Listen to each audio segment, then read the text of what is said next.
Hello to everyone, welcome to our PCS YouTube channel PCS freak. तो आज हम लोग एक नया वैकेंसी जो बिहार कर्मचारी चयन आयोग से आया है, जिसको बोलते हैं बीएसएससी, ये स्नातक स्तरीय मतलब कंबाइंड ग्रेजुएट लेवल CGL 4 चतुर्थ, यहाँ लिखा हुआ है चतुर्थ स्नातक।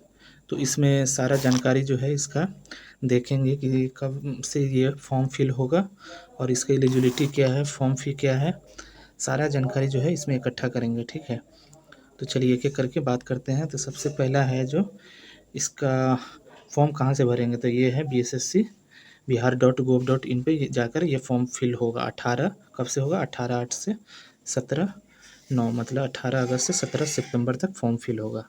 पहला डाउट क्लियर हुआ। फिर उसके बाद जो है ये कौन सा मतलब लेवल का पोस्ट है, तो इस पे जो है ये सारा पोस्ट दिया हुआ है। तो पहला है सहायक प्रशाखा पदाधिकारी, ये लेवल 7 का है। दूसरा योजना सहायक, ये भी लेवल 7 का है। तीसरा कनीय सांख्यिकी सहायक, ये भी लेवल 7 का है। चौथा डाटा एंट्री ग्रुप सी, ये वेतन लेवल 6 का है। उसके बाद अंकेक्षक जिसको ऑडिटर, ये लेवल 5 का है। और अंकेक्षक सहयोग, ये लेवल 5 का है। और इस सारा में एक मतलब कॉमन एलिजिबिलिटी क्या है कि सिंपल जो है ग्रेजुएशन चाहिए, तो कोई भी ग्रेजुएट यहाँ चलेगा। एक पोस्ट में जो है, कौन सा पोस्ट है ये, डाटा एंट्री ऑपरेटर, कंप्यूटर से रिलेटेड है। तो इसमें जो है कोई भी ग्रेजुएट और PGDCA या BCA BSc IT का समकक्ष ये सब होना चाहिए। जैसे कोई कंप्यूटर टीचर के लिए PGDCA करता है, मैं भी किया हूँ, तो मैं ये पोस्ट के लिए भी फिल करूँगा। ठीक है, ये यूनिवर्सिटी से होना चाहिए PGDCA। उसके बाद तो एलिजिबिलिटी पता चल गया। अब बात करते हैं कि इसमें सीट कितना है। तो टोटल सीट जो है यहाँ दिया हुआ है, टोटल सीट कितना है 1481। इसमें वुमेन का कितना है 35% रिजर्वेशन 510, तो कितना हो जाएगा मतलब 970 71 के राउंड टोटल बॉयज़ का है। और इसमें जो है बाइफरकेट किया हुआ है कौन सा है इसमें, तो सहायक प्रशाखा जिसको ASO बोलते हैं, तो इसका है 1064 है। उसमें से 368 जो है वुमेन का है। उसके बाद योजना सहायक जो है इसका टोटल 88 पोस्ट है, जिसमें 30 वुमेन का है। नेक्स्ट है कनीय सहायक वाले में 5 है, वुमेन का कोई सीट नहीं है। उसके डाटा एंट्री ऑपरेटर में 1 सीट है, वुमेन का कोई सीट नहीं है। अंकेक्षक ऑडिटर में 125, जिसमें 44 वुमेन का है, गर्ल्स का है। उसके बाद अंकेक्षक का सहयोग समिति है, जिसमें 198 टोटल, इसमें 68 जो है, तो टोटल 1498 सीट आया है। इसमें 510 गर्ल्स का है। अब इसमें जो है सारा ये करेंगे। यहाँ पे दिया हुआ है नोट 1 राज्य के मूल निवासी बेंचमार्क दिव्यांगजन को क्षेत्रीय आरक्षण अनुमान होगा, महिला अभ्यर्थी को 35%, ये सारा चीज़ लिखा हुआ है जो पहले मैं ऑलरेडी बात कर चुका हूँ। अब इसमें जो है एज क्राइटेरिया देख लेते हैं। जैसे बिहार का हर वैकेंसी में 37 ईयर जो है मेल का होता है, जनरल का, अनरिजर्व मेल, अत्यंत पिछड़ा का 43 साल का रिलैक्सेशन मिलता है। और महिला का भी 40 हो जाएगा, SC ST का 42, और सभी दिव्यांग 10 साल मतलब 37 10 47। नेक्स्ट उसके बाद ये बोल रहा है कि आयोग मैट्रिक या समतुल्य प्रमाण पत्र में अंकित उम्मीदवार जन्म तिथि मान्य होगा। उम्मीदवार की जन्म तिथि मतलब जो मैट्रिक का जो दिया रहेगा वही यहाँ मान्य होगा, डेट ऑफ बर्थ। उसके बाद ये सब ऐसे हैं, जल्दी जल्दी हम लोग कवर कर लेते हैं। हाँ, अब एग्ज़ाम का पैटर्न क्या होगा। एग्ज़ाम का पैटर्न जैसा कि पता है, 2 फेज़ में एग्ज़ाम होता है, PT और मेंस, दोनों में 150 क्वेश्चन, यहाँ भी 150 क्वेश्चन। ठीक है, तो दोनों ऑब्जेक्टिव एग्ज़ाम होता है, कोई यहाँ इंटरव्यू नहीं होता है, ये सब चीज़ तो ध्यान में रखिएगा। उसके बाद यहाँ दिया हुआ है PT प्रारंभिक परीक्षा का एक पत्र होंगे, जिसमें कहाँ कहाँ से क्वेश्चन आएगा। GS से, उसके बाद सामान्य GS से 50, सामान्य विज्ञान एवं गणित से 25 50 और रीजनिंग से 50, टोटल 150, 2 घंटा 15 मिनट मतलब 120, 10 135 मिनट।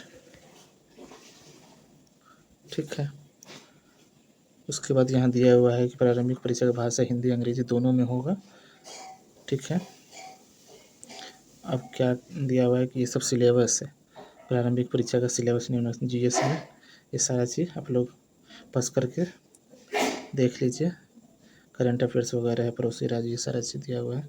गणित और विज्ञान से कहाँ से क्वेश्चन रहेगा, पस करके सारी चीज़ पढ़ लीजिए आप लोग, ठीक है। अब मुख्य परीक्षा में भी यहाँ दिया हुआ है। मुख्य परीक्षा में दो पत्र होंगे, एक हिंदी का होगा, एक जीएस का होगा। उसी तरह 150 यहाँ होगा। 30% जो हिंदी में क्वालिफाई करना है उसका मार्क्स नहीं जुटेगा। उसके बाद ये मिनिमम क्वालिफाइंग मार्क्स है। जनरल का 40% था, 36.5% बीसी का, 34% अत्यंत पिछड़ा वर्ग, ये सब है। तो ये सब पे इस पर नहीं क्वालिफाई करते। अब फॉर्म फ़ी का बात कर लेते हैं कि फॉर्म फ़ी कितना लगेगा। फॉर्म फ़ी 540 रुपये जनरल का, 135 जनरल, बीसी ईबीसी का 540, अनुसूचित एससी एसटी का 135, सभी दिव्यांगजनों का 135 और वुमेन ऑल 135, बाहर आउटसाइड स्टेट 540। सारी चीज़ क्लियर दिया हुआ है। ये मोड ऑफ पेमेंट है, credit card, net bank, UPI, ये सब चीज़ से ऑनलाइन इतना से 18/8 से 17 तक जमा कर सकेंगे। आरक्षण का लाभ बिहार के ही निवासी को मिलेगा, ठीक है। आवेदन में दिया गया अस्थायी पता ही आरक्षण प्रयोजन के लिए अस्थायी निवास अनुमान होगा। उक्त आरक्षण के उम्मीदवार अस्थायी आवासीय प्रमाण पर करना अनिवार्य होगा, ठीक है। मतलब रेसिडेंशियल सर्टिफिकेट देना है। उसके बाद जाति प्रमाण पत्र देना है, निवास प्रमाण पत्र देना है, ठीक है। उसके बाद जो है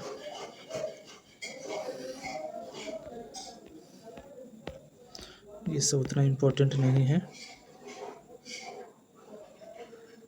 हाँ, ये थोड़ा सा डिस्क्लोजर क्या है, सभी अभ्यर्थी परीक्षा में सम्मिलित होने से पहले अंतिम मात्र प्रवेश पत्र एडमिट का निर्गत होने से अभ्यर्थी दावा नहीं की जा सकती है, ठीक है। मतलब जिसका एडमिट कार्ड नहीं जनरेट होगा वो नहीं, मतलब कैंडिडेट कहलाएगा, कैंडिडेचर उसका नहीं होगा, वही चीज़ बोल रहा है। ये डेट दिया हुआ है 18/8 से शुरू हो जाएगा, 18 अगस्त से 17 तक फ़ी पेमेंट करना है। और फाइनल जो है 19 तक फिल कर देना है। अब इसमें कौन कौन सा सर्टिफिकेट लगेगा, मैट्रिक का सर्टिफिकेट लगेगा, स्नातक का सर्टिफिकेट और प्रमाण पत्र, पीजीडीसी अगर है तो वो देना है, रेसिडेंशियल देना है, कास्ट देना है, फ्रीडम फाइटर है तो वो देना है, और पीएच का देना है, और कोई अगर सरकारी सेवक है या भूतपूर्व सैनिक है तो उसका सर्टिफिकेट देना है। ये सारा चीज़ हो गया।